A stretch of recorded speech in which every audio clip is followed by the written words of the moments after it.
Hello, welcome to Pyramid Review. I am here at Cuicuilco, which is in Mexico City. As you can see behind me, there's a very large stone structure. It's a pyramid, for lack of a better word. It is round, and that's very unusual. And it looks very big already from here, but you can see there's a giant pit down there, and it goes down much further. This site was once at a lower level, and this all got covered up with lava. This is something like the Pompeii of Mexico. This is a very interesting site because this is one of the oldest sites in all of Mesoamerica. It's not as old as San José Mogote in the Oaxaca Valley, which I made a video about already. You can look for that one. That one was founded at about 1500 BC. And this one, probably a settlement started here around then, maybe a little bit later, maybe 1300 BC. Over there you can see the full height of the pyramid, that it goes much lower than the surface of the ground. It goes all the way down there. And if I zoom in, you can sort of see this is the layer of lava, and there's stonework underneath. So they started building this around 1300 BC, let's say. At that time, there's evidence here of very old structures. Here you can see the lava flow. Here you can see the lava flow right next to the pyramid. As you can see, this site is located right in the middle of Mexico City. So it might be a bit noisy, I apologize for that. There's also lots of airplanes flying overhead. They started building this at around 1300 BC. Then they started building some houses, some round temples, conically shaped temples. And there's evidence of the beginning of state formation, that there were suddenly at that time, for the first time, state system. There were 4 different classes of people. There were wealthy and poor people and priests, someone else. And that's very remarkable because that's the very beginning of this sort of state structure, this cultural structure in the Mexican highlands in central Mexico.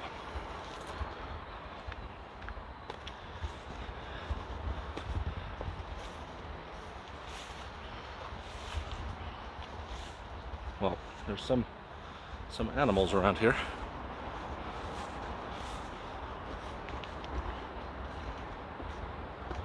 This pyramid didn't originally look like this. It was originally a lot steeper and shaped more like a cone. They started building that originally at around the year 800 BC, and they built it to the total height that it is now. So it was already a very tall structure. It just wasn't as wide. And of course, because it has this unusual round shape, it seems that turned out not to be a very effective building technique. There's lots of earthquakes here. We're located on a geological fault line, and it seems that this very tall, narrow, conical structure collapsed a lot. And so later on, they built more stones on the side here to reinforce it. Over hundreds of years, they made it wider and wider and wider to try to increase the stability of it. And you can see here that there's several different layers, and all of this was added later on. Some very interesting plants here.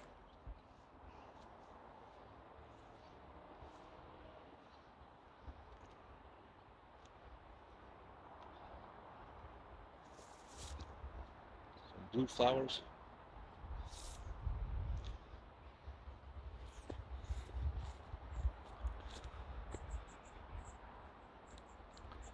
One of the reasons that civilization emerged here was because there are a lot of hills here, and the people here were able to figure out how to utilize the water coming down those hills.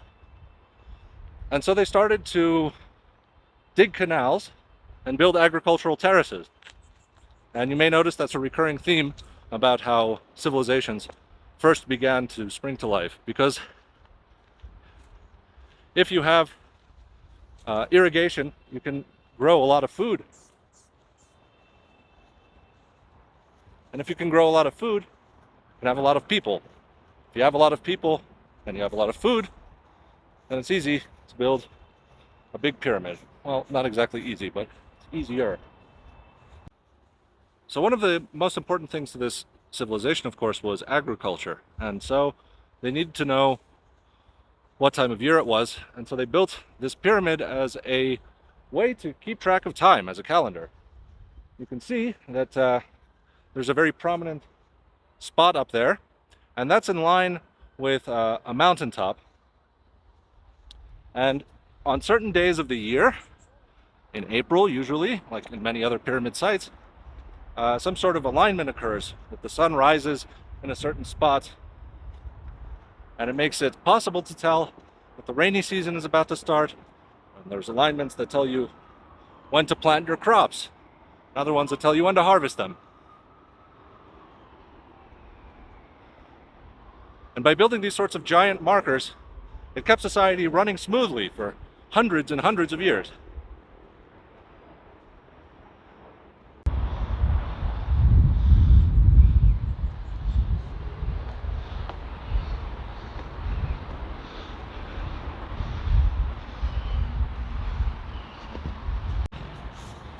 Of course, one of the most glaring and interesting features of this pyramid is that it is round and not square like most of the others. So you're probably wondering, why is it round? Well, there are a lot of mountains around here, but because this is a geological fault line, there's a lot of plate movement and activity occurring under the earth, and a lot of these are actually volcanoes that are filled with magma.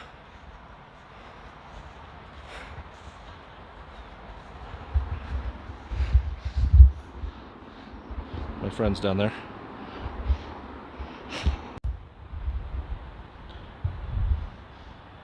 Back there you can see that there's a bunch of mountains, and one that's closer than the others. And that's actually not a mountain, that's a volcano. That's a volcanic crater.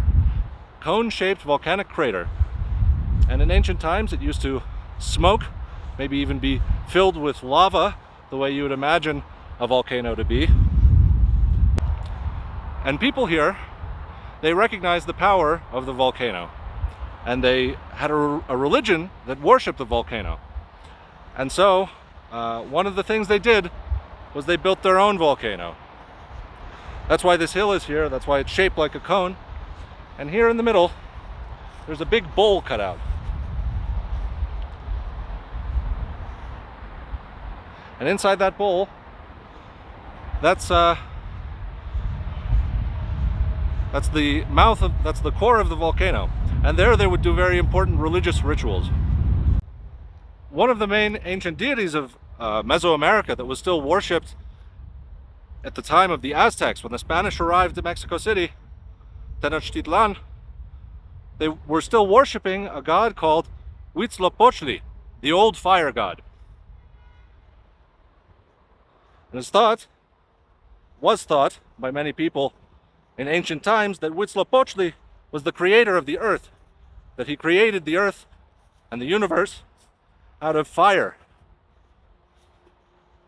And so volcanoes were thought to be a very important place, the place where all life and the whole universe was from.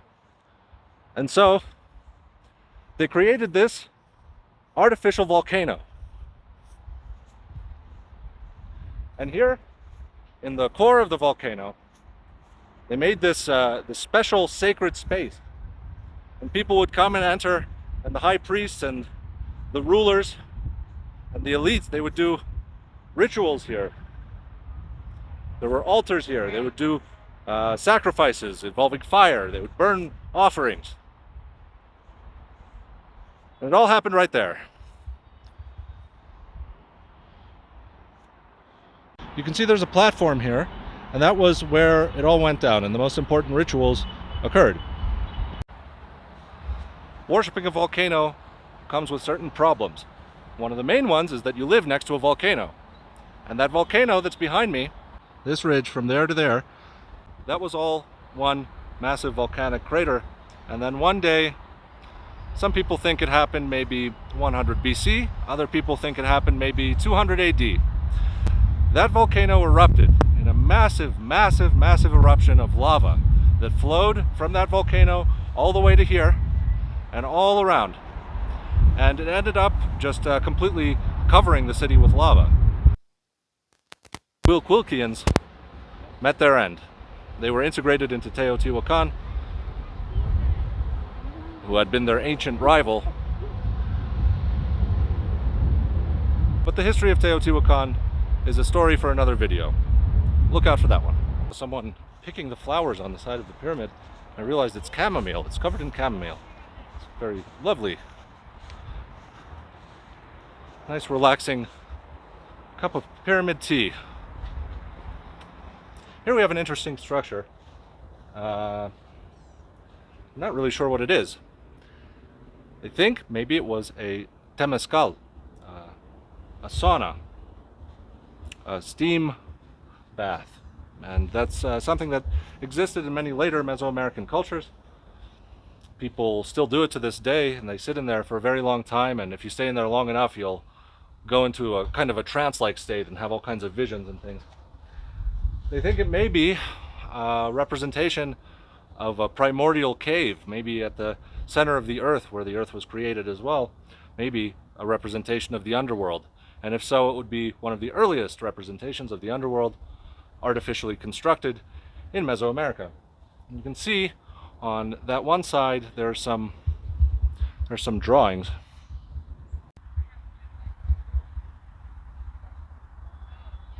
Cave paintings.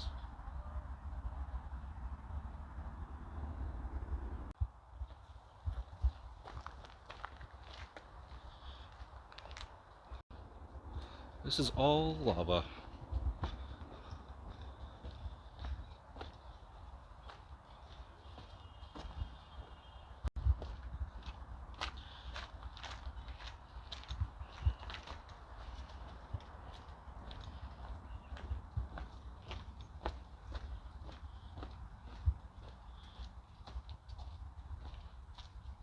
So this whole city is completely covered in lava. And I'm now following a path through the lava, trying to get to the bottom of the pyramid. I'm not sure if that's where it goes, but let's find out. Here is the front of the pyramid, which is actually the back of the site. And you can get an idea of how tall it was once, before all the lava covered the earth. It would have been, I'm guessing, 6 stories tall, maybe even more. And here there was a large altar. And when you entered the site, you would have to perform a ritual of reverence and respect before you could climb to the top of the pyramid. And people still revere this place today. There's still a shrine here.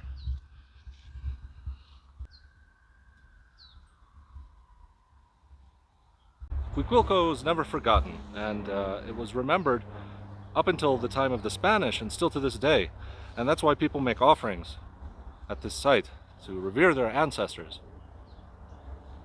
It is indeed one of the most important sites in the development of all of Mesoamerican culture.